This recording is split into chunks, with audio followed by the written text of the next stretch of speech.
What's going on, everyone? It's your boy Ethan. Hope you're having a great day. Another video means another opportunity to win a tournament. Hopefully that happens today. We play a $2,200 high roller WSOPC event. It's a 2-day event and it's a lot of fun. You can tell from the title we run into a very familiar face, a legend of the game, and it was a blast. So this one's definitely not one you want to miss, and I just want to give a quick reminder to everyone that's around the West Coast area or anyone who wants to go to Vegas. May 15th, meetup game at MGM Grand from 1 p.m. to 6 p.m. We're going to play 2-5, and I'm looking forward to the event. It'll be co-hosted with my buddy Mariano as well, so we'll be rotating through the tables, saying hi to everyone, and definitely trying to get our fair share of drinks in, and it'll be fun. If you want to catch some punts and come to Vegas, it'll be a lot of fun there. So looking forward to that event. If you want to come support, come say hi, feel free to go to MGM then, or if you want to go ahead early, give them a quick call at the poker room and just put your name on the list, and that'll be great. But let's get into the hands here. This one's a lot of fun, so hit that like button because some fun hands happen with Maria Ho.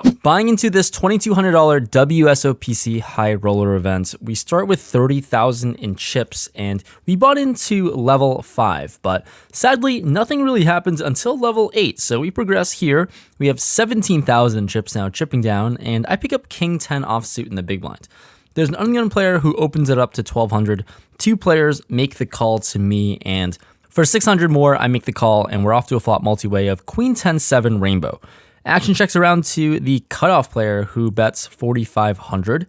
Considering the size of the pot right now, it's a pretty huge sizing, and I've seen this guy bluffing a lot and making some weird bets, so with middle pair and the rest of the field to act behind me, could fold this, but not going to fold here early on this tournament. I make the call, and the ungun player calls as well, so don't love the ungun player calling, as he can certainly have a lot of hands that beat me. Let's go 3 ways to a turn with less than a pot size bet behind in my stack. The turn is a bink 10 of spades.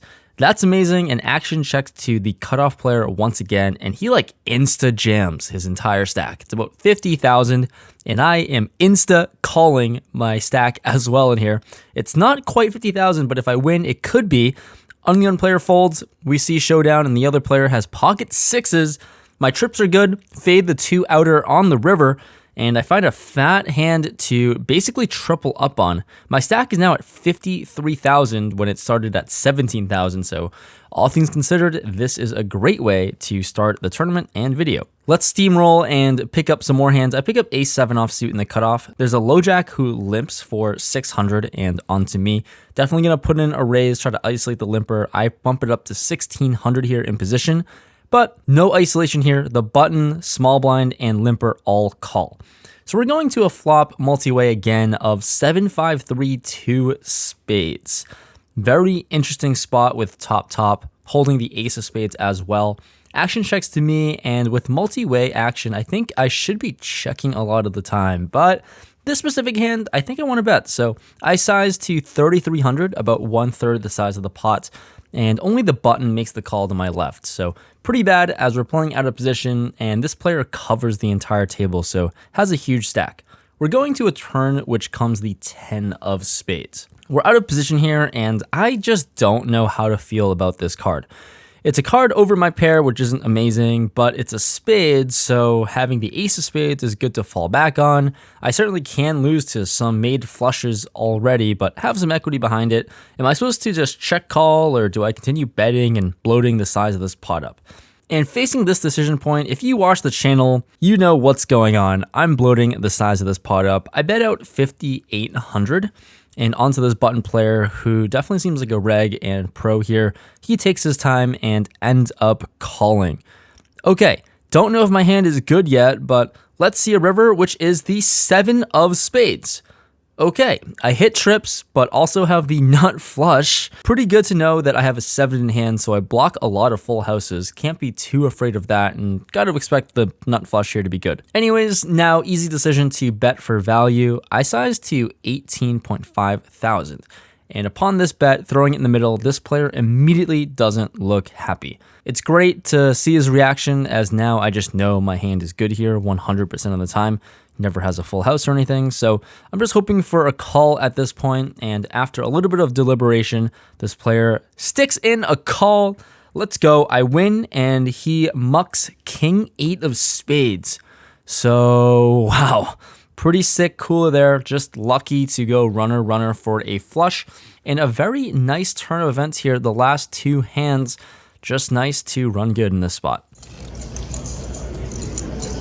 All right, quick little mid-session update here. We're on a 10-minute break. We've been playing for a little bit over 2 hours now at this point, and it's been up and down, and played a lot of hands, actually. That's not on the vlog. They're just small, insignificant. Chip down, chipped up, chip down, and now I'm 3x starting stack. So those were 2 fun hands that we just went over. But yeah, this might be a long day to a certain degree. I think we're gonna play till like level 12, level 13. Not entirely sure which level, but keep you guys posted. Got a few more hours left to rebuy. This is an unlimited one, and if we bust, we can still buy into day 2 at the beginning of day 2 with 15 big blinds. So worst case scenario, still can be in this tournament. So wish us luck. Gonna be in for as many buy-ins as I need, but for now, I'm trying to run up the stack at 90k, and maybe we can ship this thing. That's always the goal, right? So let's see, get back in the action. Progressing to level 9, I pick up pocket 3s in the big blind, and there's a button open to 2200.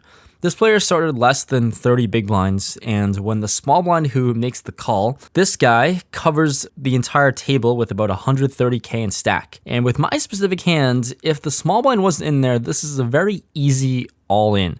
So about 30 big blinds effective, I would have an easy decision, but the small blind's in here, which triggers some weird dynamics. Anyways, I think about it, but still have to 3-bet, so I go with the sizing to 19,000. Basically just praying that the small blind doesn't have anything strong. And when the button decides to go all in for his 23,000 in stack, small blind folds, and I'm basically in here all the time. This is the scenario that I want it to happen. Hoping it's a flip, I make the call, and even better, he has pocket deuces. I'm so ahead as an 80% favorite. Let's fade a deuce, and the run out comes clean. I chip up, and it's smooth sailings here so far in this tournament. Progressing to level 10, I pick up pocket kings here and raise pre-flop over an undergun open. It wasn't super significant as I end up betting the river and winning here, so I get some value, and shortly after that, I pick up king-queen offsuit to a 6-way flop. Multi-way a lot of the time here, and the flop comes pretty good in king 9-7. Action checks around on the flop, action checks to me again on the turn, and I just bet and win this one multi-way. These are some of the really small hands that aren't super significant, but crucial to win as I chip up over to 128,000 in stack after those 2 short hands. Not much to go over from a hand history and analysis standpoint, but pretty nice to just win those pots multi-way. Next interesting spot, now we're in level 11. I have ace-8 offsuit, and we're playing 5-handed on my table as some players have busted out. I raise it up to 2,600 and get the small blind to make the call. So knowing the small blind's probably going to have a pretty narrow range. The flop comes 10-7-4 rainbow. He checks it over to me. I'm sitting with ace high and some backdoors, I guess. Not much going on for my hand. I check back.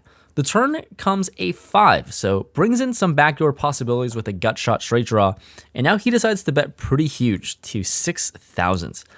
I'm in position here, and I'm a little confused as to why he bets so large, but as played here, I'm never folding. I have an overcard to a 10, I have a gut shot straight draw, and I make the call.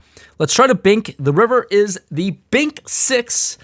Yeah, just living a luck box life here. It's pretty nice to have the straight now. Basically the second nuts, but the effective nuts. He takes his time and just checks. Now, going to definitely bet for value, and I decided to go for 16.5 thousand. Sizing up a little bit here, just trying to get called by some 1-pair holdings or maybe even 2 pairs if he could have it. It doesn't make a whole lot of sense for me to have a strong hand in this spot, so I wanted to bet bigger too, and this player goes deep into the tank, like deep. Takes forever to take his time on his decision. Ultimately, after some fast forwarding, he makes the call and we win again. Chip stack is growing every single hand. It's a nice run up here in this tournament so far.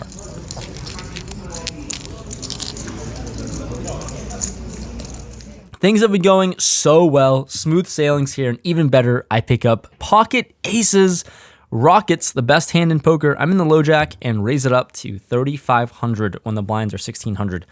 Folds around to the big blind, and he defends with a massive stack. So trying to play for stacks here somehow, and the flop comes 8-6-5 all spades.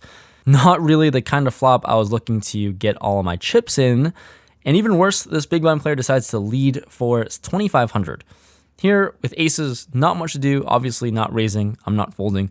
I'm just going to make the call and hope for a clean run out. The turn comes a board pairing 6, which looks pretty good for me. It eliminates some combinations of sets, and I have the best 2-pair holdings. So anyways, he decides to check on this card now, and I'm happy to just check this one back. It's a pretty scary board. I'm only sitting with 1 pair. Granted, it is the best pair. Anyways, the river is a jack, so the run out is pretty clean for aces here, and he decides to bet out 3,000 now. Such a small bet, and I'm thinking if there's any way that I can raise for value here. I have the best 2-pair combo. Like I said, I can get some value from 8x or even Jack X, and I decided to go for it with aces. I think I might be able to just call with worse pocket pairs, but I have the best pocket pair. I raise it up to 16,000, and I'm thinking that if he raises again, I certainly would have to fold, but it doesn't come down to that. He snap calls, which also isn't a good sign. He has king 6 offsuit, so got there on the turn, and I value owned myself on the river.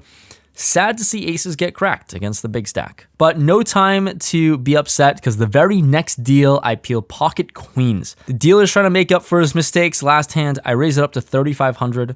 Cutoff makes the call, and the small one from last hand wants to battle some more.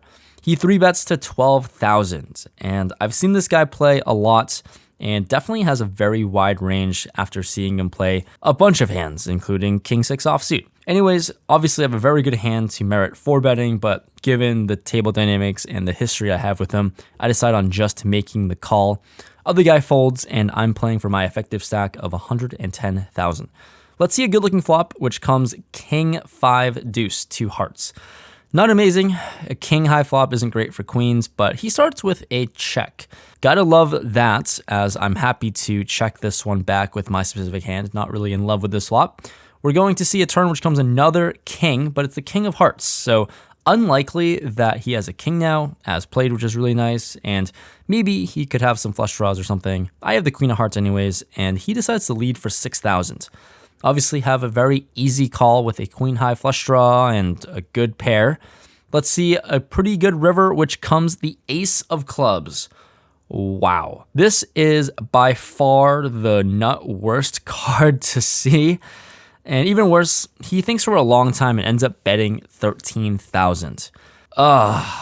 In a miserable spot right now, and after seeing the worst river imaginable, like, what am I supposed to do here? I'm a little annoyed and upset from my aces getting cracked, and I guess that would bleed into this consideration of not folding queens here.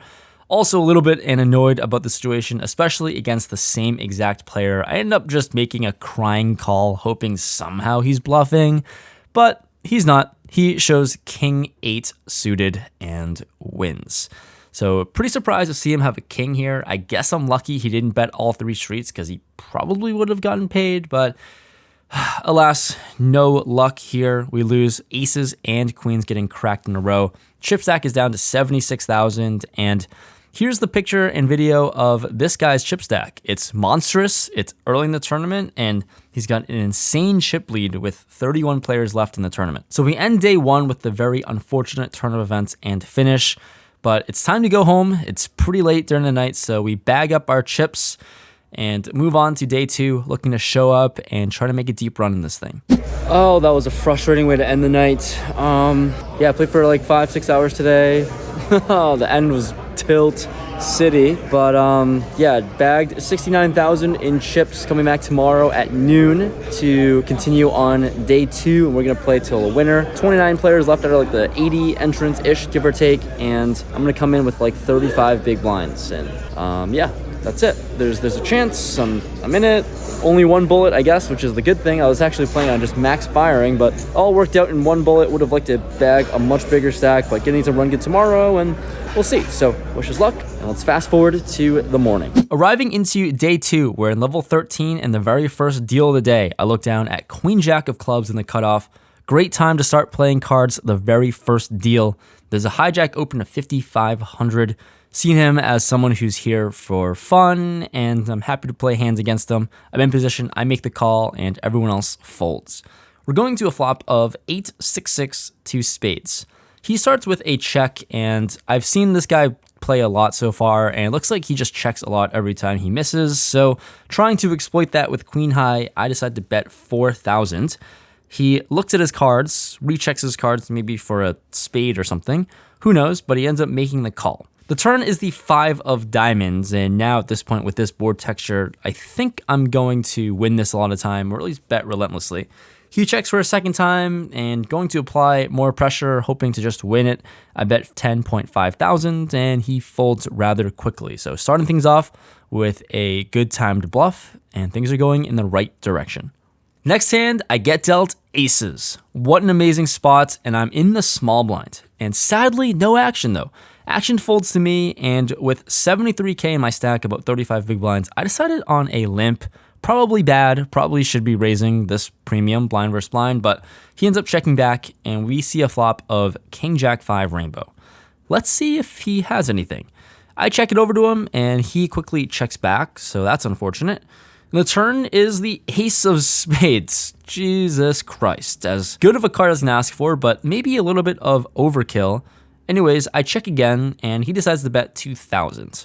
Well, with how small that this pot is and for how good my hand is, time to get more chips in the middle, so I check raise to 7,000, and for 5,000 more, he makes the call. The river is just amazing, a board pairing jack. Basically just the nuts with top full house, and I've got to go for value, and I decided to size a little bit bigger to 13,000. He takes a long time and ultimately ends up arriving at a decision, which is a call. My full house is going to be good, and I get paid, which is always really nice. So an amazing start so far to day 2. He did end up telling me that he had king queen offsuit. So definitely could have gotten more value if I raised pre-flop and bet the flop. Maybe could have gotten all the money in, honestly, but oh well, can't complain with winning this hand. Third hand into day 2, still at the same level. I pick up ace king offsuit under the gun, playing 7-handed. Getting dealt premiums is a good way to start off this tournament here, and I raise up to 4,500. Only the hijack player makes the call, and my notes on him says he's an older gentleman with a short stack, so maybe playing a little passive. We'll see. The flop comes jack 9-6 to diamonds. Overall, this just isn't really a good board for my specific range, and obviously not for my hand. So I start with a check, and this player checks back, which is a good sign, as I think if he connected with this board at all or had a pair, he would bet a lot of the time. Anyways, the turn comes a board pairing 9, so I'm definitely feeling even better about my hand. All of the hands that he could be checking back with, maybe with middle pair, and now that there's 2 9s, seems less likely he could have one. I start with a check again, and this time he bets out 10,000. Okay, pretty large bet, and as played, I certainly just can't fold ace-king high. I think it's way too good here, so I make the call, and if I bink an ace or king, then that would make my life really easy. We're going to a river which comes the 7 of hearts, so all of the realistic straight draws all bricked out, besides 10-8. Anyways, I check for a third time, hoping to get the showdown, but he does not. He bets 10,000 again. I'm really confused by this sizing, and honestly, I think ace-king high is a pretty good bluff catcher. Doesn't connect with the board, and it unblocks all of his draws that he could have, but is he ever checking a jack on the flop as played? And on top of that, I think if he had a strong hand like trips, he should probably bet a lot bigger. So the more I think about it, the more I think folding is boring. I close my eyes and make the call. He shows ace-8 suited. Ace-8 high is no good. I win this one with ace-king high. Nice to make the hero call and win.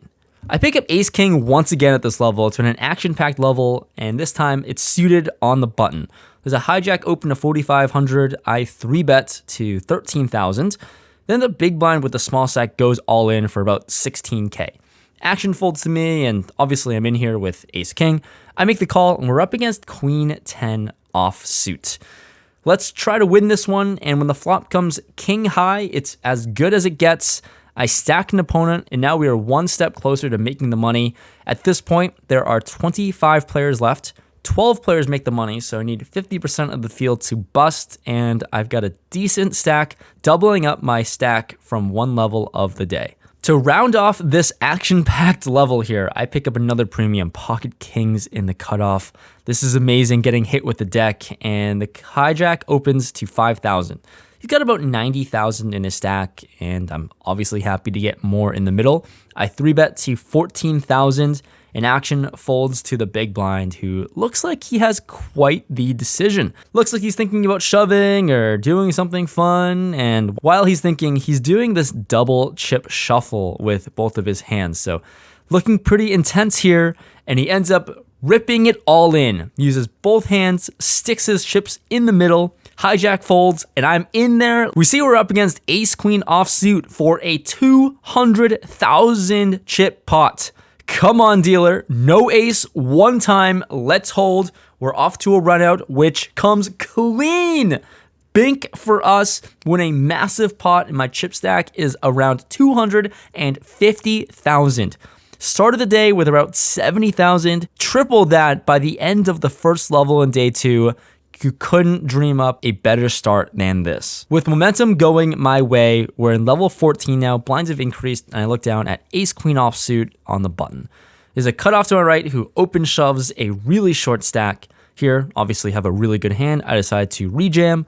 Both of the blinds fold, and I'm up against king jack. The small blind to my left immediately says he folded a king, so that's really good to hear, but it doesn't matter. The dealer says, F you, Ethan, and flops me dead with 2 kings on the flop. 2 case kings, and king jack offsuit is going to win and double up. But good news, things have progressed after this hand, and now we are at the final 2 tables and a special guest on my left. All right, final 2 tables with the one and only on my left. So Ooh, this should be fun. It'll be a lot of fun. Get him. Good luck. Hope your aces hold up this time. Thank you. I hope so too. With 15 players left, we pick up ace-10 of spades on the cutoff. So hijack to my right opens it up to 7,000 with about 150k in stack. I decide to just make the call here with a very playable hand, and no time wasted to get involved with Maria Ho. She decides to 3-bet on the button to 26k. Action folds to me. Weird that the hijack folded to this 3-bet, but I have a really playable hand and facing a pretty good price to continue. Think I can hit flushes are gonna be good. The ace is gonna be good a lot of the time. I decide on making the call as she has 180,000 behind. We're going to a flop against one of poker's legends. The flop comes queen 6 deuce, 2 clubs, and a spade. Not the flop I'm looking to see, although I do have backdoor spades. I check it over to her. She bets 25,000 and I snap fold. Moving on from this hand, at least I can say I donated some chips to Maria. So we're skipping level 15, nothing crazy happens, but in level 16, my stack has dwindled to around 220,000. I pick up ace-3 of clubs in the cutoff and raise it up to 11,000. Action folds to the button player who has about 31,000 in his stack, and he thinks about his tournament life for a while. It's only 6 big blinds, and he decides to go all in. The blinds fold to me, and obviously I am in here, facing only a 6 big blind shove. I'm up against king 9 of diamonds, so I'm ahead. Let's fade a king or 9, then we'll be on the stone bubble. The run out is clean, and we win. Knock out another player, and now there are 13 players left. My chip stack is about 260,000. And shortly, doesn't take too long before we are in the money. It's announced that there are only 12 players left now, and we've locked up a min cash. Once we're in the money, we're in level 18 now, and this is quite the doozy of a hand. Action folds to me. I'm in the small blind with queen jack offsuit. I decide to limp and call the 6,000 big blind. Maria to my left says, screw that limpy poo shit. We're going to raise to 18,000. Raising it up to 3 big blinds. It's 2 big blinds for me to call. Very easy decision here. I have a playable hand. Let's see a flop. The flop comes pretty darn good. It's queen 4 deuce 2 diamonds. I check it over to her with top pair on a dry board, and she continues for a bet of 13,000. I think about this spot for a while because I think I'm supposed to raise here. Although the jack kicker is unfortunate, I definitely can raise to protect my hand against overcard, some flush draws, and with top pair, definitely need some protection. Anyways, as played, I decide on just making the call, not going to raise just yet, when we see the 10 of diamonds on the turn. Now with the jack high flush draw and top pair, I start with a check as played. She decides to amp up the aggression and bets out 34,000. Pretty weird spot to be in. Maria has about 100,000 behind, and now I definitely think all the options are on the table. Definitely not folding, but calling or jamming.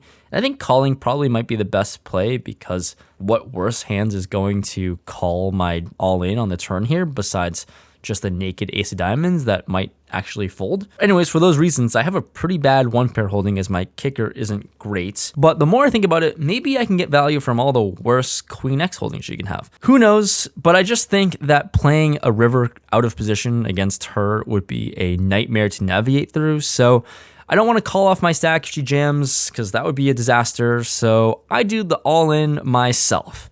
I jam, and she immediately announces that she can't fold. I mean, I don't think I can fold, so. And she ends up sticking it in, making the call with pocket aces and a diamond. So my diamond draw is totally dead. I'm drawing extremely thin to very few outs. Okay, time to double up Maria Ho until the river jack. The jack of hearts for a disgusting suck out. Oh my goodness. Yeah, this is gross. Bink for us as I double up basically and stack Maria, but feels bad to suck out in this fashion. Really unfortunate, but I guess that's how poker goes. It's better to be lucky than good. Have to give huge props to playing with Maria. It's obviously a very fun experience playing with a legend of the game, and she took this bad beat really well, and it feels pretty bad, but it was nice playing with Maria. GG's. After that suck out, we are now 10-handed on the bubble for the final table, and I have a chip stack just under 500K. Oh dear God, I am a bad person. That's all I have to say. I tweeted some stuff, and she was really nice, and I'm just a bad person for sucking out with the queen jack. In hindsight, I think I played that hand like as horribly as I possibly could. I think I'm supposed to raise flop, and as played, I'm not supposed to raise turn. But whatever, better to be lucky than good, but it was nice that she was just really friendly about it. And yeah, what's funny is that my other buddy also cracked her aces in the WSOP main event earlier that day. So pretty disgusting to have the both of us crack aces, but she took it really well. She was always really nice and friendly at the table as well. So wish her all the best. And yeah, this is going to end part 1 of this video because part 2 is a fun one. That's all I have to say. These 2-part videos, let me know if you like them or hate them, but in these tournament vlogs, there's just so many hands that happen, and over the course of the whole tournament, that's hard to fit into one vlog, so you'll see it on Thursday in 2 days. That's all you have to do, man. I think for the members of the channel, I'm going to be posting it a little bit early because you guys deserve some early access as well. So I'm gonna do that for you guys, but look out on Thursday for when the video comes out because it's a lot of fun. 10 left, basically at the final table bubble. Yeah, that's it. Thanks so much for watching, and I'll see you guys Thursday. It's not a video you want to miss. Peace.